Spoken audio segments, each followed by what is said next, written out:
Hello， 大家好，歡迎收聽靈啱我間嘅 channel。今日想同大家講嘅 Golden Future Oracle 係第38章 Free Energy Be a Powerhouse。喺去到2032年嘅時候，我哋嘅照明、供暖系統同埋所有我哋所需要嘅能源，都係會由例如太陽、風力等等嘅自然發電嚟提供俾我哋，而呢一啲嘅能源就會儲存喺一啲小巧但係非常之犀利嘅電池入邊。當地球去到呢一個狀態嘅時候，只需要再過多幾年，呢一個行星即係地球就會處於一個和平嘅狀態。整個地球上嘅跨國企業都會一齊合作，而地球亦都可以擁有全新嘅能量，係一種全新、非常之創新、非常之新嘅形態，並且係一個對生態好好嘅能源。揚升大師以及喺其他星體嘅傳友會將呢一啲環保嘅能源嘅資料傳送或者係 download 到去我哋嘅科學家身上，令到佢哋會了解或者發明到、發現到呢一啲嘅能源。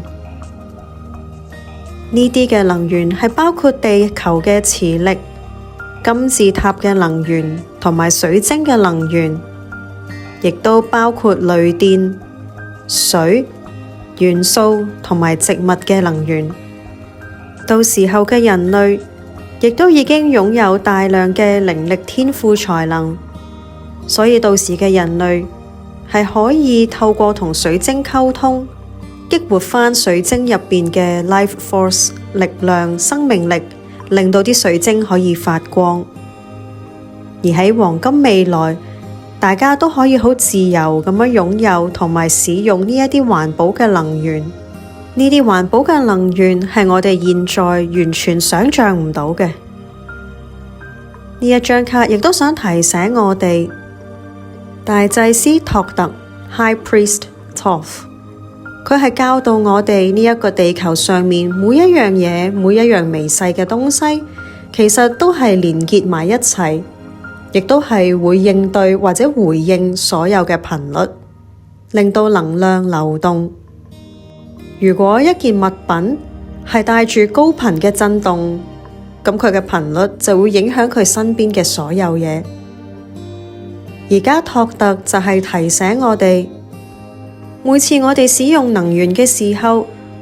都要小心使用同埋選擇，究竟你點樣用、幾時用同埋用乜嘢嘅能源呢？當我哋用能源嘅時候，亦都可以祝福返呢一個地方，祝福返呢一啲能源，亦都心存感恩。我哋要記得，宇宙嘅力量係無時無刻都係流過我哋，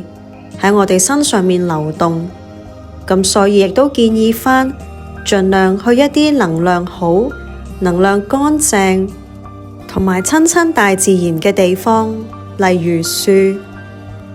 瀑布等等嘅地方，亦都好好吸收太陽、月亮、星星所帶畀我哋嘅能量，令到我哋個人充滿活力。除此之外，我哋亦都要時常紮根，讓我哋嘅脈輪順利順暢咁樣去流動同轉動，盡量遠離一啲低頻嘅能量，令自己身邊都係充滿住好嘅能量或者高頻能量嘅物品，亦都時常去練習返由源頭同埋大地嘅中心提取我哋所需嘅能量。當然，我哋亦都係需要做斷捨離，無論係我哋嘅人生、屋企、人際關係、想法、情緒等等，都係需要做斷捨離，令到我哋嘅能量，令到我哋嘅氣可以流動得更加好。每次我哋咁樣做嘅時候，其實都係幫緊所有嘅人類，令到我哋可以更加快啲去到呢個黃金未來，享用呢一啲環保嘅能源，源源不絕嘅能源。今日嘅分享就嚟到呢一度，多謝大家收聽，拜拜。